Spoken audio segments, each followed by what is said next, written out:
I love about film is the, adventure element to it. You'll note my last film with the LA Times was Popping Up, about a woman doing the Iditarod. I snowmobiled 1,000 miles with her while making the film. And this film was an adventure in its own right.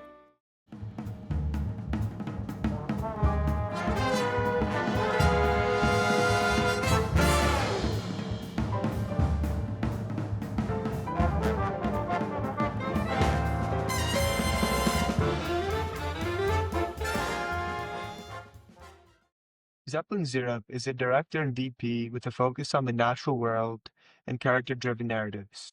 His work has earned him 3 Vimeo Staff Picks, a Gold Telly Award, and qualified for the 2024 Academy Awards. Zepp will be joining me today to discuss his new branded documentary, Arctic Alchemy, and provide insight into the branded content space. Zepp, thanks for hopping on the show Be today. here. I want to start off by asking you to talk to me a little bit more about one of your new works, Arctic Alchemy, and telling me Yeah, what it took to so create Arctic it. Alchemy is my newest film. It premiered at Mountain Film and Telluride this year, and then will actually go live tomorrow. That'll be in the past by the time this podcast comes out. It's going live with the Los Yeah. Angeles Times on October 21st.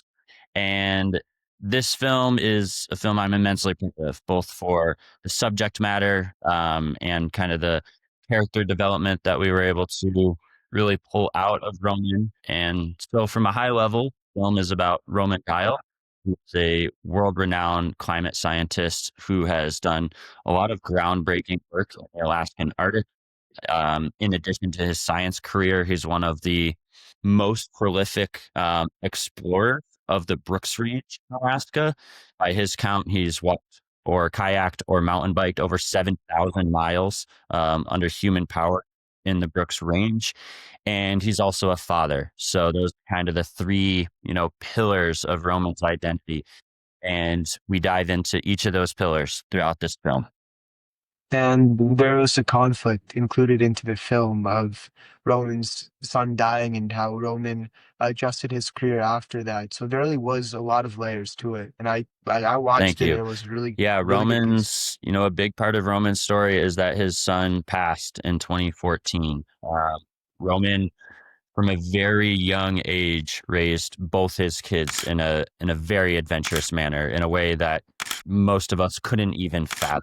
My kids to the Arctic National Wildlife Refuge during the caribou migration, or taking them backpacking across an ocean island when his son Cody was 6 years old, taking them with him on his research expeditions around the world to Borneo as he was doing ice studies or tree climbing trips. And his son really embodied that same adventurous spirit as he became a young man and really grew into his own.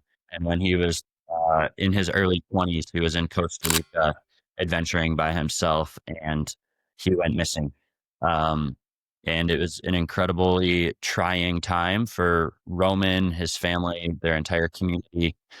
National Geographic did a entire TV show, an investigative looking for Cope.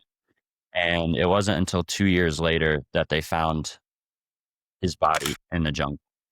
And it's heartbreaking for anyone to lose a son, for to have that much uncertainty around death. I think made it hard for Roman and his family.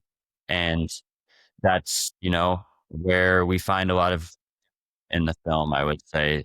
Not only is Roman a scientist and adventurer, but really I think he would identify as a father first and foremost. Definitely. And travel in film is nothing new to you, right? I've seen that you've been to Pakistan and Ukraine. You've been shooting everywhere, but can you talk to me about shooting in Yeah. Alaska The specifically? first time I shot in Alaska was in 2017 when I was making a documentary about America's public land. And we were shooting a story with the Gwich'in in the Arctic Wildlife Refuge. And since that initial kind of formative experience, Alaska's really had a hold on me. It is, in the truest sense, the last frontier. And there are no two places in Alaska that are the same. It's so diverse. From the southeast, you have rainforests to the North Slope of Alaska, which is Arctic tundra, to the Alaska Range, which is 20,000 foot peaks. And the people, the terrain, it just really grabs you.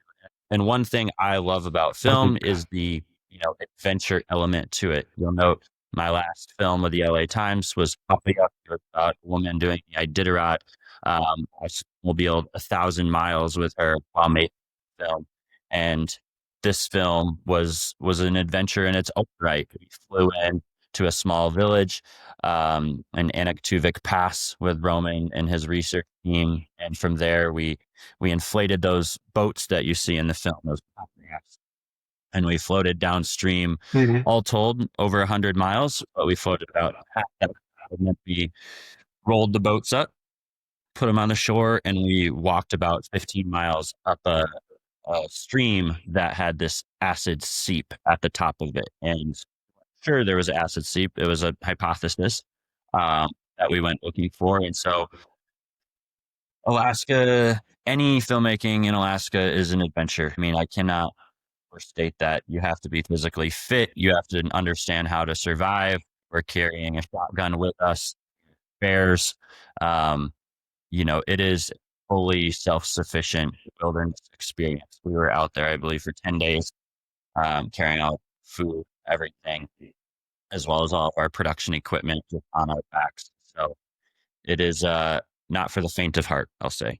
I can only imagine. And when you were referencing earlier that you guys had to inflate the boats, it brought back a memory when I was watching Arctic Alchemy that I was kind of guessing what are the chances that the boat might pop in the water? Like it might hit the wrong stone and capsize. Now, you're talking about spending time in the like extreme Alaskan wilderness. I mean, thankfully it wasn't winter just yet, but you're carrying your backpack, carrying food supplies, a shotgun for bears, and also carrying around production equipment. And production equipment is definitely not light. Can you talk to me more about the production process? How long did it take? What challenges were you faced with?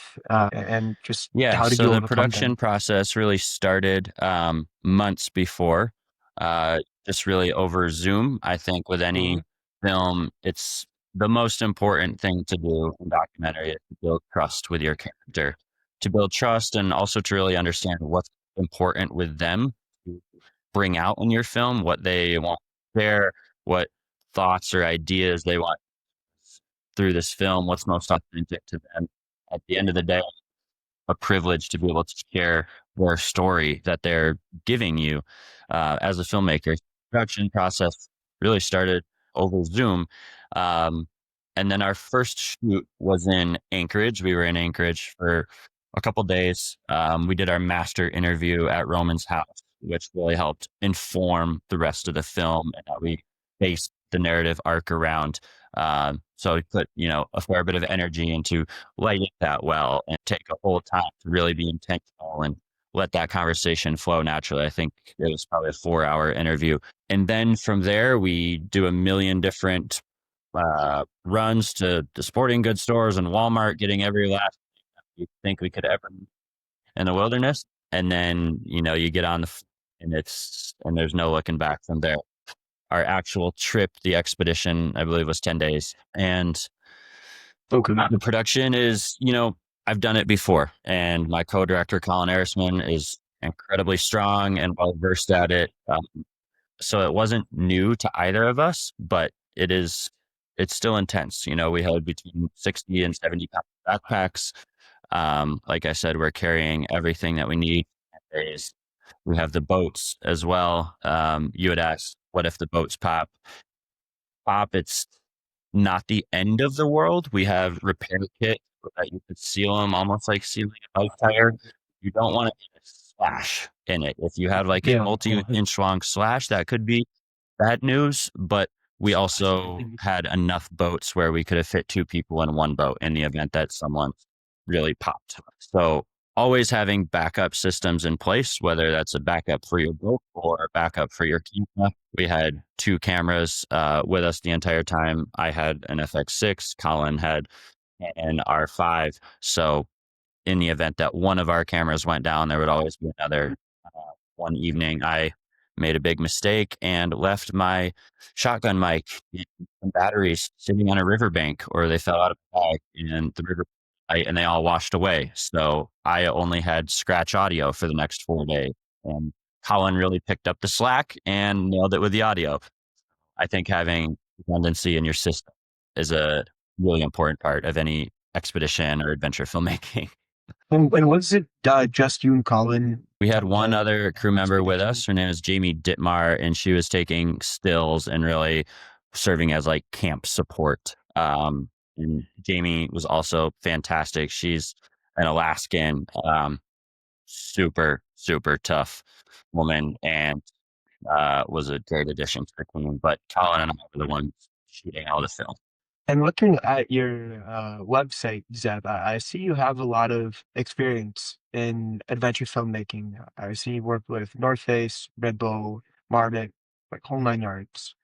I'd love to learn more about what got you into specifically adventure filmmaking, at least for, branded content. I want to hear Yeah. the story, like the backstory. The outdoors has really been, I think, the biggest passion in my entire life. I, from a very, very young age, was a snowboarder and really came out west. I grew up in Michigan and then eventually moved to Utah in pursuit of snowboarding professionally. So that was how I got introduced to film. You know, you're always filming yourself, filming your friends when you're snowboarding to try and showcase all your tricks. Um, and I fell in with a group of guys during my undergraduate degree here in Salt Lake, and we all started making a film that ended up being from home. And I played a smaller movie. What's that? What did you study? I studied international business myself, and there was only one of us, this guy Galen Knowles, my former business partner, who actually was studying film. The others of us were all studying business or finance. So we came in from a different way. We came in with a more business forward perspective and then really built the team and the support network around that to make a film. So we were 21, I think, when we sold that film to make documentary about this young man, Brolin Mweje, who was a snowboarder from Uganda, trying to go to the Olympics and also pursue med school at the same time. And that came out, and we recognized, okay, I guess we're filmmakers and we have a production company. Holy smoke. That was kind of a big win right out of the gate.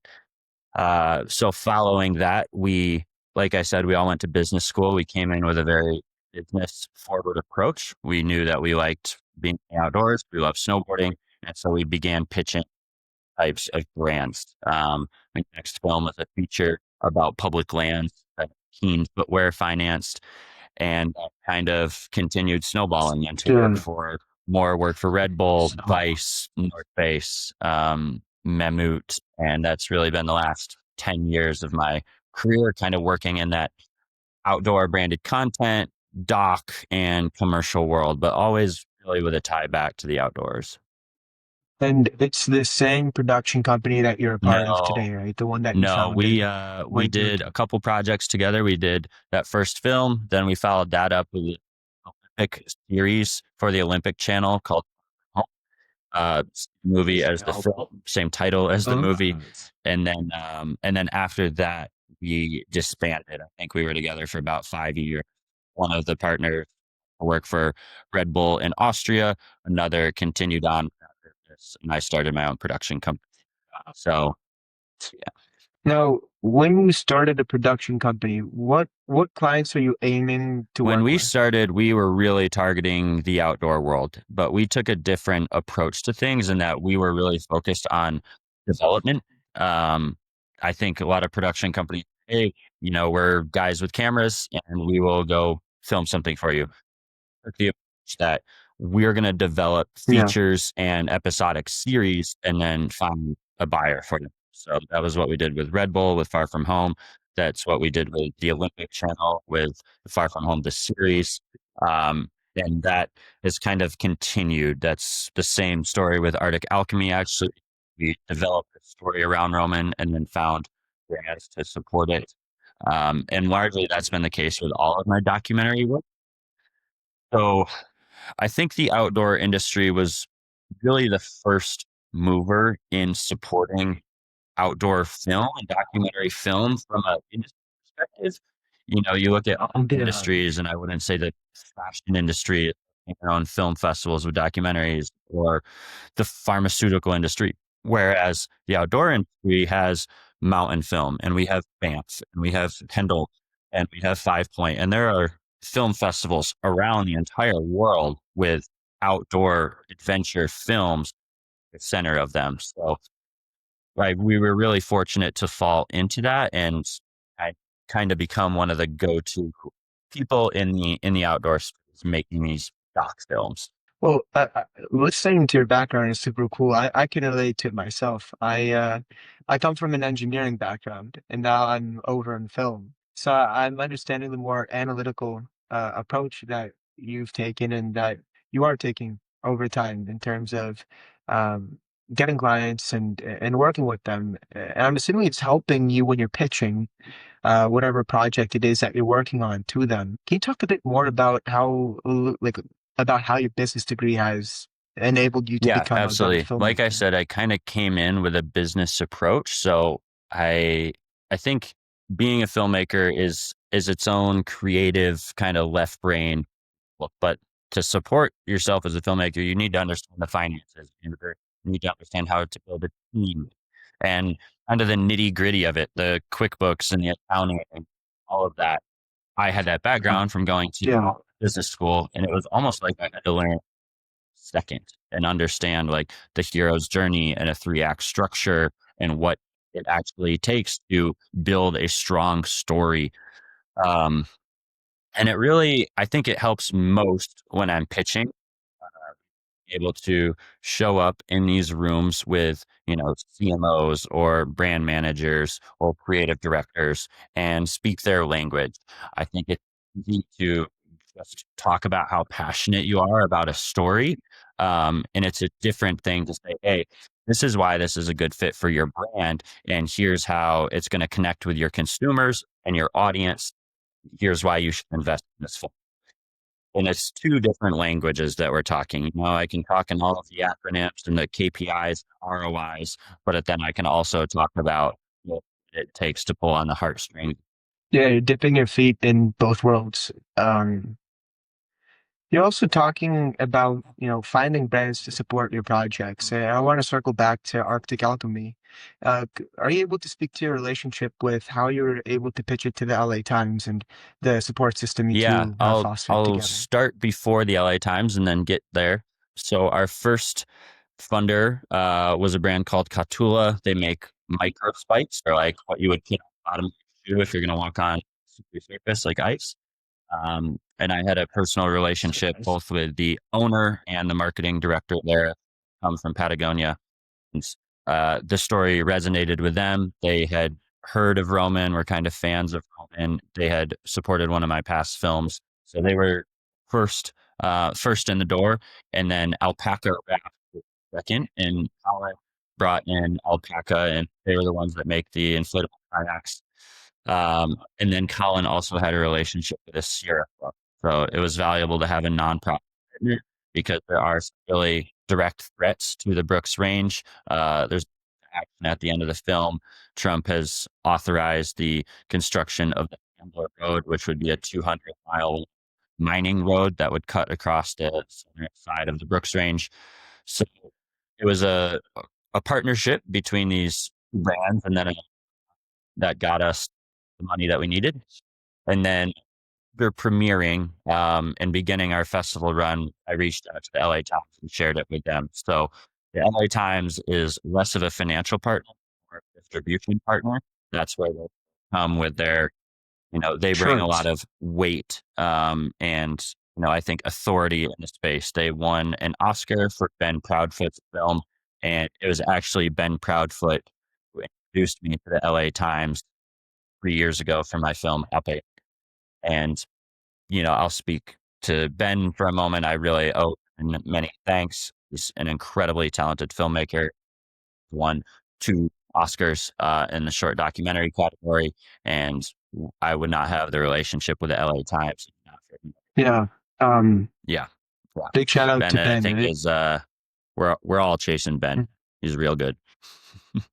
Yeah. How do you keep honing your How skills do I as keep a honing my filmmaker? skills as filmmaker? I think the biggest thing I do is continually elevate those around me and work with people who are better than myself. I always joke that I'm not the smartest or most talented person on set. If I'm the smartest person in a room, then I need to get into a different room, right?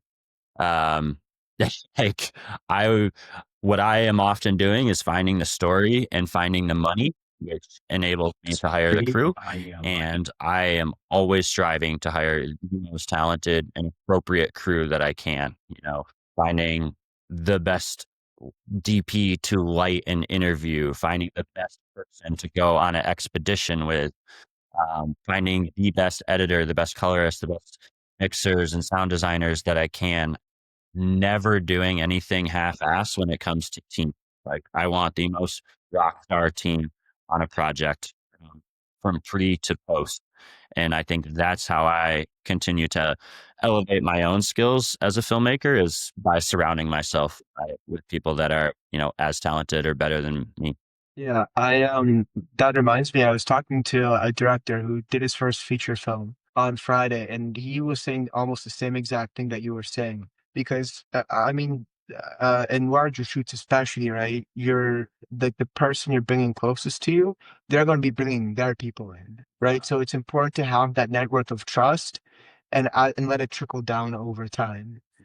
So team working is huge, and especially for these physically and mentally, plus probably emotionally draining projects that you're working on, which is that also makes me think and curious to know about, like, when you're going on these very demanding, like 10-day shoots of what you're talking about with Arctic Alchemy, how do you keep the drive to shoot and deliver high quality production? Because to me, I'd love to learn more How do I about keep that. the drive? I think two things. One is trying to keep it fun the entire time. I think I Yeah.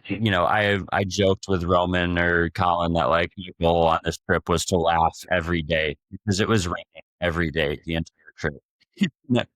And it's like it would be a very easy place to kind of get down on yourself with carrying a heavy bag. And I think keeping it fun, at the end of the day, we're rafting through the Arctic. Like that is for many people, once in a lifetime bucket list opportunity. And I think remaining in a place of gratitude for this opportunity is one way to stay motivated. And then secondly, we'll do three. Secondly, I think it's ensuring that we do Lynn's story justice, or whomever your character is. I think if you as a filmmaker begin slacking or get down on yourself, that will show in your work. And it's really important that this person has given you this opportunity to share their story with the world, that you do it justice and you put your all into it. If you're not in a position where you can put your all into sharing their story, then maybe it's not the right story for you to share. And lastly, I often do films that have a issue tied into them. So for Arctic Alchemy, it was climate change and the Brooks Range. And we're not like hitting it over the head super hard in the film, but it is inherent throughout the entire film through Roman's love for the Brooks and then the call to action at the end. Um, with Upayuk, it was about trans rights in Alaska. I went to Ukraine last year and made a film about mental health and soldiers, and almost always have a nonprofit partner with these, impact or social justice documentaries. Uh, and that's how I also keep the fire burning, knowing that this film will have an impact larger than me once it goes onto the screen, and that it will support an organization or an initiative, um, is really important to me, that something happens just off the screen beyond people being entertained for 30 minutes. And, I respect you more because you're looking to associate a cause with your work. And to me, it was very interesting is that when you said that you're not looking to make like Mhm. the cause the main message. And if anything, at least from my experiences consuming and creating film, less is more, right? Like you have this in the backdrop, but people like are feeling it and they know what's going on in the back. Thanks, So I just man. wanted to say Yeah, I kudos think, there. it would be easy to go and make a film and say we need to protect the Brooks Range, and here's why this road would be bad. But that film has already been made, and it is a good film. My friends have made different iterations of it, and it needs to be made. Those films that are really just issue driven, straight to the point.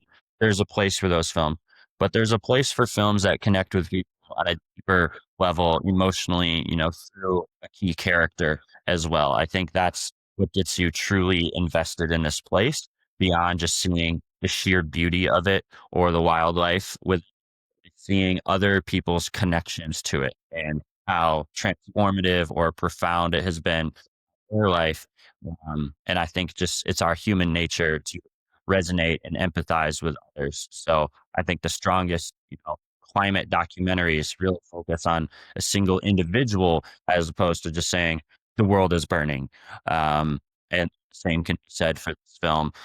Roman and his connection with the Brooks Range, which is one of the largest, you know, untrammeled by man areas in the entire country. And just seeing his lifelong love for that, I think feel that same appreciation in viewers. Without a doubt. It also reminds like that this is why I really like branded content because what brands are doing as opposed to a commercial. A commercial is like in your face about a product or a service, but a branded content they're showing like what values the brand supports, what stories they want to tell, and there's still like the brand's still being shown, but it's in the backdrop. But if anything, it's promoting more trust, a deeper relationship between the brand and the consumer. Yeah. And each that's why I said like, And it's a fine documentaries. line to walk between a doc and branded content, right? This Yeah, Yeah, this yeah, film please was talk more. branded content at the end of the day, but if you remove the brand logos from it, I don't think you would ever know. There's not like a 5-second hold on a Yeah, yeah, shoe or something like that. I think with all of my work, the idea is to make the brand invisible in a way, but they are still allow them to use it across their channels and be associated with the story. I think we did a great job of this in Arctic Alchemy. Also use Yeti as a reference as one of the, kind of first big players in the branded content space. You may watch Yeti coolers. Oh, what company? Yeah. You may watch a Yeti Gotcha. Yeah. film and never see a cooler, or you may just see a guy sit on one for like a half a second. They really don't lead with product. And I think that's what separates some of, like top tier branded content from others that feel more in your face with pushing a product. And it's a tough line as a filmmaker to walk because you also often have like, external inputs from the team at the brand and marketing department that wants to get their money worth, or that they have somebody higher up to answer to. And they're asking, hey, why aren't we seeing more of our product? And it's it's a balance thing. I think how I work around that is by So, delivering, sounds that may be more product focused or still imagery that's very product focused. But this the long form doc is our hero piece that will likely go to festivals, may find other distribution. That should have very, very little brand product in it, but then also brand influence over the sure. story. So I'll say that our partners had very, very little, almost no creative input on the actual story that was told to pick out me. I think that's a challenge to do. It works Sure. well when you have a relationship with the brands and there's mutual respect there, but it's truly important. Now I've seen you work with a lot of different companies who support branded content, like Red Bull, Marmot. Well, it's like working with these companies who are like branded content. Like they have a strong budget for it. They support it because you said sometimes you might be working with a company that they want to see more of their product inside, and that might not be exactly what you're looking for. While these other companies, they have a strong understanding of what branded content is, and they want to be more value and message oriented rather than Yeah, I product think or it's service. just having an understanding of what the brand's expectations are very early on in your pitch. So if you are aiming to do like a really heavy hitting film, some brands may be a better fit than others. Last year, I did a series, a 3-part series for Red Bull, Women's Free Ride Mountain Biking. Yeah, I saw part of it. Oh, The thanks, man. intro had me hooked. Uh, so that was It a was really super fun cool. project to work on. Yeah. I think everybody was really excited with how it came out, but it was a Red Bull project at the end of the day. You know, it was important that at some point in it, there was a woman drinking a Red Bull, like can in hand. Um, and it wasn't overdone by any means, but it was very important to have that in the film versus you do have more, I would say, independence and ownership of a project if you develop it entirely yourself and then find a brand partner for it. So the Red Bull one was unique in that they came to me and we had worked together in the past. They said, "Hey, we have a project we'd like to partner on." Well, they had developed it internally. They're going to have the final say in how much product is in it then versus Arctic Alchemy, where we developed the story, we had the relationship with Roman, and then we are able to have a bit more leverage or weight in the conversation. I think about having product in the film or brand influence. So What's it like creating your own film production company? Well, what were the early days like, and um how have you evolved yeah, I since? think creating your own production company it's a challenge. You have to do so many different things well. I think to really excel in it on a day-to-day basis, you have to be good at public communication and do podcasts like this. You have to also be a graphic designer and put together pitch decks. To handle your own accounting, you go into the field and deep or direct. Starting out and you're small, you're probably running audio, your own grip or gaff. Like there are so many different skills that you need to start up a production company. In one way, it's really easy. Buy a camera and, kind of hang your door sign out and say, "Hey, I'm open for work." On the other hand, to like really take it serious, it's a ton of work. It's intimidating, but it's the only business I've ever known and self-employed. I graduated college. I guess over 10 years now as a filmmaker.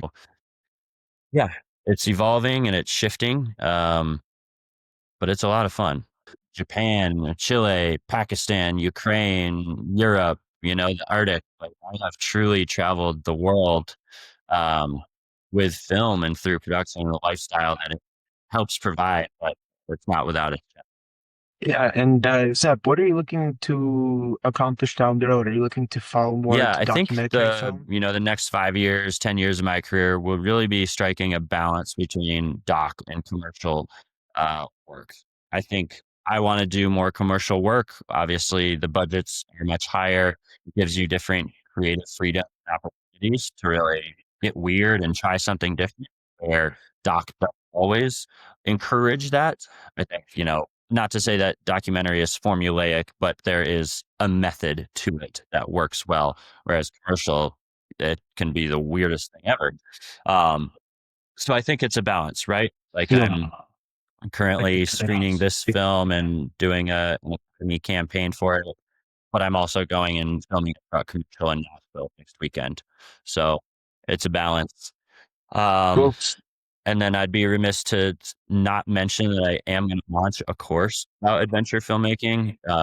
I was hoping to launch it this fall, but I am just really focused on getting Arctic Alchemy out into the world and simultaneously trying. So realistically, it's going to launch in the new year, but 40 modules covering everything from story development to financing to post production and for adventure documentary. I think I really saw a gap in like the course world and think I have a lot of maybe insight to share around adventure film. Well, that's super cool that you're starting to create a course. I know that's becoming really popular, like with Hormozy doing it in the fitness industry, and now I'm really excited to learn more about how it's moving into film. And I know you have your niche with adventure filmmaking, and maybe sometime we can do like a part two when you're like a year in, and you have some insights to offer. But I Thank you. really want to wish you the best of luck there. That's definitely no easy endeavor creating a course.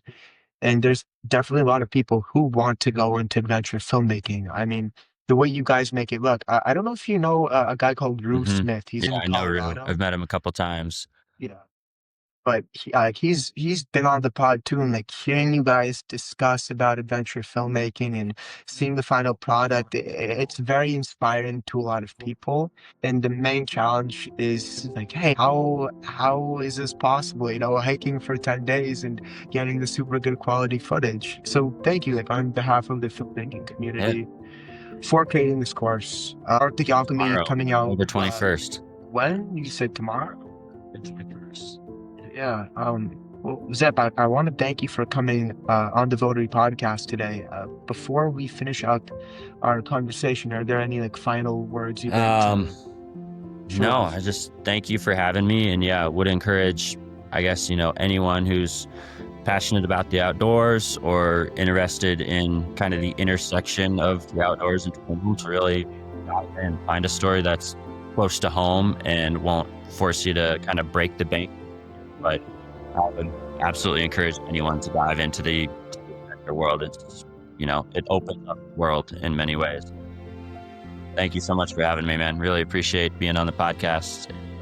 Yeah, everyone check out Arctic Alchemy, the LA Times short docs.